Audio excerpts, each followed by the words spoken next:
গতকালকে সত্যি খুবই খারাপ লেগেছে। আজকের পত্রিকা দেখেও যেটা আমরা দেখলাম, যারা বিগত আন্দোলনে বলবো না, শুধু 5ই আগস্টকে কেন্দ্র করে তার কাছাকাছি সময়ে আন্দোলনে যারা অঙ্গ হারিয়েছেন, বিভিন্নভাবে আহত হয়েছেন, তাদের চিকিৎসার জন্য তারা সেখানে উপদেষ্টাকে ঘেরাও করে রেখেছিলেন। এর চেয়ে দুর্ভাগ্য আর কিছু নাই, এর চেয়ে দুর্ভাগ্য আর কিছু নাই। আজকে সরকারের লোকজন, উপদেষ্টারা বা তার কাছাকাছি যারা আছে, তাদের মধ্যে অনেকে বলেন যে ধৈর্য ধরেন। আমরা তো ধৈর্য ধরে আছি। শেখ মুজিব এরকম বলছিল, ধৈর্য ধরেন, 3 বছর কিছু দিতে পারবো না। কিন্তু 3 বছরে দেখা গেছে দেশটাকে দুর্ভিক্ষ দিছিলেন, তখন তার কেউ ধৈর্য ধরে নাই। এই সরকারকেও বলবো, ধৈর্য তো ধরে আছে, কিন্তু ধৈর্য ধরার মধ্যে আপনি বলতেছেন নির্বাচন পিছাবেন, সেটাও সবাই মেনে নিছে। কিন্তু যেগুলো বেসিক নিড, অতীব জরুরি, সেগুলো তো আপনি দিতে পারছেন না। আজকে যারা পঙ্গু হয়েছে, আহত হয়েছে, তাদের চিকিৎসা দিতে ধৈর্য ধরতে হবে কেন? এটা তো একদম ফার্স্ট প্রায়োরিটি হবে আপনার, সেটাও তো আপনি কার্যকর করতে পারছেন না। পাশাপাশি যেটা যে সেই সরকার আমলে নিজেরা চুরি, বাটপারি, লুট করার কারণে যে বিভিন্ন জিনিসপত্রের দাম বেড়েছে, সেই সমস্ত দাম কমানোর তো আপনাদের কোনো অ্যাকশন আমরা দেখতে পাচ্ছি না। নিত্য প্রয়োজনীয় দ্রব্যের দাম তো 1 ফুটাও কমে নাই, বরঞ্চ বাড়ছে। শাকসবজির দাম, যেটা তো আমরা ইম্পোর্ট করে আনি না, সেটাও আজকে কমাতে পারেন না আপনি। তাহলে কি করতেছেন? বিদ্যুতের দাম কমান নাই, বিদ্যুতে হাজার হাজার কোটি টাকা যারা লোপাট করছে, সেই সমস্ত আইন তো এখনো বাতিল করেন নাই, বা তাদেরকে তো ধরেন নাই। যে শুধু ব্যাংক যারা লুটপাট করে নিয়ে গেল হাজার হাজার কোটি টাকা, তারা তো এখনো বহাল তবিয়তে আছে, তাদেরকে তো আপনি আইনের আওতায় আনেন নাই। তাহলে ধৈর্যটা কোথায় ধরবো আমরা? ধৈর্যটা কোথায় ধরবো? আপনি পানির দাম কমাইতে পারেন নাই, আপনি ট্যাক্স কমাতে পারেন নাই, অহেতুক ট্যাক্স যে সমস্ত সরকার বাড়িয়েছিল সেগুলো তো কমাতে পারেন নাই। ধৈর্যটা আপনি কোথায় ধরতে বলেন? খালি বলেন রাজনীতিবিদরা ক্ষমতার জন্য পাগল হয়ে গেছে।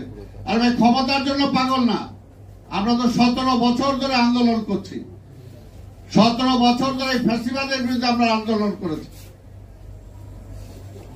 কাজে সেই আন্দোলনটা বৃথা যায় নাই। সেই আন্দোলনের চূড়ান্ত পর্যায়ে কিন্তু অভ্যুত্থান হয়েছে, এবং আজকের এই সরকার, আপনার ক্ষমতায় আপনারা অধিষ্ঠ হয়েছেন। এবং আমরা বলি, এই সরকার আমাদের সরকার, এই সরকারে আমরা ক্ষমতায় এনেছি। আমাদের নেতা দেশনায়ক তারেক রহমান বলেছেন, এই সরকারকে ব্যর্থ হতে দেওয়া যাবে না। ব্যর্থ হলে কি পরিণতি হবে সেটাও তিনি বলেছেন। সেই কারণে আমরা যে সমালোচনা করি, এটা তো আপনার ভালোর জন্য করি, যে আপনি এই কাজগুলো করেন। উপদেষ্টা বাড়াবেন, আমরা তো বলেছি উপদেষ্টা বাড়ান, কিন্তু জনগণের চিন্তার বহিঃপ্রকাশ তো করতে হবে, জনগণের পছন্দের মানুষ তো হইতে হবে। যে যাদেরকে নিলেন তারা এই সমাজে কতটুকু কাজ করতে পারবে, কতটুকু পরিবর্তন আনতে পারবে, তাদের উপর জনগণের কতটুকু আস্থা আছে, সেই আস্থাশীল লোকগুলোকে আপনারা নেন, তাহলে তো জনগণের কোনো বাধা থাকবে না। এর জন্যই বলেছি যে এখন থেকে যে কোনো কাজ এই সরকার করতে হলে, গুরুত্বপূর্ণ যে কোনো সিদ্ধান্ত নিতে হলে, আমি বলবো আন্দোলনকারী সকল রাজনৈতিক দলের সাথে আলোচনা করে যে কোনো সিদ্ধান্ত নেওয়া উচিত। তা না হলে তারা ভুল করবে না। শুধু আমরা বলেছি যে এই সরকার সেই ফ্যাসিবাদের প্রেতাত্মা যারা আছে তাদের কাঁধে ভর করে তারা যদি টিকে থাকতে চায়, তাহলে এইরকম ভুল হবেই। এই ভুল আমাদের কাছে কাম্য না। কাজেই বলবো, এই সরকারের এখনো সময় আছে। আমরা বলবো সময় আমরা দিতে চাই, জনগণ দিতে চায়, কিন্তু সেই সময়টা তো কাজে লাগতে হবে। 100 দিন পার হয়ে গেছে, কিন্তু সময়টা কতটুকু কি দিতে পেরেছেন জনগণ তো সেটা হিসাব কিতাব করবেই। তা না হলে কি হবে? তা না হলে যেমনি আওয়ামী লীগ মুক্তিযুদ্ধ ও মুক্তিযোদ্ধাদেরকে নিয়ে ব্যবসা করেছে, কয়দিন পরে আপনাদেরকেও যাতে না বলে যে 5ই আগস্টের অভ্যুত্থানে যারা শহীদ হয়েছেন তাদেরকে নিয়েও আপনারা সেই কাজ করছেন, এটা যাতে কেউ না বলে এখন থেকেই আপনাদের সেই ব্যাপারে সচেতন হওয়া দরকার। কারণ পরিষ্কার কথা যেটা আমরা বলতে চাই, যে যত কথাই বলেন, সেই স্বাধীনতার আগের থেকে ভোটের জন্যই লড়াই করছি। পাকিস্তান আমার ভোটের অধিকার দেয় নাই, লড়াই করেছি। 7ই মার্চের বক্তৃতা শুনে দেখেন কি আছে সেখানে। তারপরে আওয়ামী লীগ ক্ষমতায় আসার পরে আমার ভোটের অধিকার কেড়ে নিচ্ছে, সেটার জন্য লড়াই করেছি। গত 17টা বছর আমরা লড়াই করেছি ভোটের জন্য। ভোটের কথা বলবো না, আমরা তো কি বলবো? জনগণের প্রতিনিধি জনগণ নির্বাচিত করতে পারবে না, আমরা এটা চাবো না, তো কি চাবো? একটা অনির্বাচিত সরকার চাবো? কোন অবস্থাতে অনির্বাচিত সরকার দীর্ঘদিন ক্ষমতায় থাকতে পারে না। যদি থাকে তাহলে আরেকটা ফ্যাসিস্টের জন্ম হয়। যেমনি এখন অনেকে উকিঝুঁকি যাদের বক্তব্যে অনেকটা সেই রকম মনে হয়। কাজে বক্তব্য দেওয়ার ব্যাপারে সবাইকে সচেতন থাকা দরকার। আমরা চাই ভোটের অধিকার মানুষ ফিরে পায়।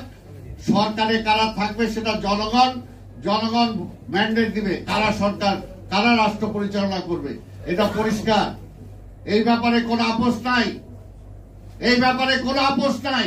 কোন ব্যক্তির কোন গোষ্ঠী দীর্ঘদিন ক্ষমতায় থাকতে পারবে না জনগণের ম্যান্ডেট ছাড়া। এই জন্য আমরা দেশ স্বাধীন করি নাই, এর জন্য 5ই আগস্টের অভ্যুত্থান হয় নাই। এই কথাটা মনে রাখতে হবে। তাই আমি বক্তব্য দীর্ঘায়িত না করে আজকে শুধু এটাই বলবো, ক্ষমতার চেয়ারটা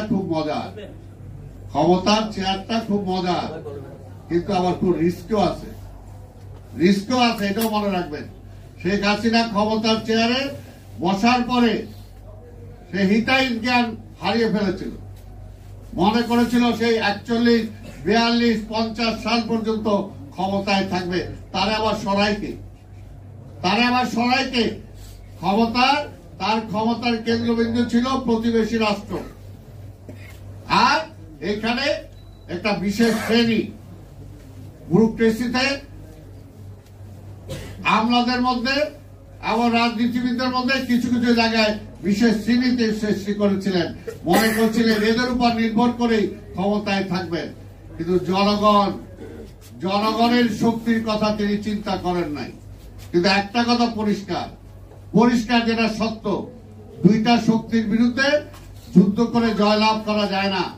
একটা হলো জনতার শক্তি, আর একটা হলো প্রকৃতির বিপক্ষে দাঁড়িয়ে। ঝড় যখন আসে তখন মসজিদও দেখে না, মন্দিরও দেখে না, তখন কিন্তু সব উড়ায় নিয়ে যায়। ঠিক তেমনি জনতার শক্তি আপনারা দেখেছেন যে কিভাবে গণভবনের ইট ভেঙে নিয়ে গেছে, শেখ হাসিনার খাট ভেঙে নিয়ে গেছে, শেখ হাসিনার শাড়ি কিভাবে নিয়ে গেছে। এটা হলো আক্রোশ। যে গণভবনে বসে জনগণের উপর অত্যাচার চালিয়েছেন, ওগুলো মনে করছে এটা একটা প্রতীক। এই যে ফ্যাসিস্ট, সেই ফ্যাসিস্টের অঙ্গ হানি করে আমি নিয়ে গেলাম, সেটার উপর একটা থুতু মারলাম, সেটার উপর একটা ঢিল মারলাম, এটা হলো তার প্রতিবাদ। সেই কারণে এই দুইটা শক্তির বিরুদ্ধে কেউ কোনোদিন জয়লাভ করতে পারে নাই। এই সরকারকেও বলবো যে আমরা যুদ্ধ করে দেশ স্বাধীন করেছিলাম, এখনো যেমনি আজকে পঙ্গুদের নিয়ে এটা হচ্ছে, এখনো কিন্তু 71-এর মুক্তিযুদ্ধে যারা পঙ্গু হয়েছিলেন, এখনো আমরা দেখি অনেকে ভিক্ষার থালা নিয়ে বিভিন্ন জায়গায় ভিক্ষা করে বেড়ায়। একটা জাতির জন্য এটা কখনো মঙ্গল না, এটা কলঙ্ক। তাই আমি বক্তব্য দীর্ঘায়িত না করে আজকে বলবো, এই সরকারকে আমরা সময় দিয়েছি, আমরা দিতে চাই, কিন্তু ভবিষ্যতে যাতে এই সমস্ত আবল তাবল সিদ্ধান্ত না হয়, যে কোনো সিদ্ধান্তের ব্যাপারে আন্দোলনকারী প্রতিটা রাজনৈতিক দলের সাথে আলোচনা করেই যাতে রাষ্ট্র কিভাবে পরিচালনা হবে, সরকার কিভাবে পরিচালনা হবে, কোন সিদ্ধান্তটা আগে দরকার, কোন সিদ্ধান্তটা পরে দরকার, অবশ্যই যাতে রাজনৈতিক দলগুলোর সাথে আলোচনা করেই নেওয়া হয়। তাদের এককভাবে ইচ্ছা হলে একটা করে ফেললাম, এটার জন্য এই দেশের মানুষ রক্ত দেয় নাই, এটার জন্য শহীদরা শহীদ হয় নাই, এটার জন্য অসংখ্য ছাত্র জনতা পঙ্গু হয় নাই।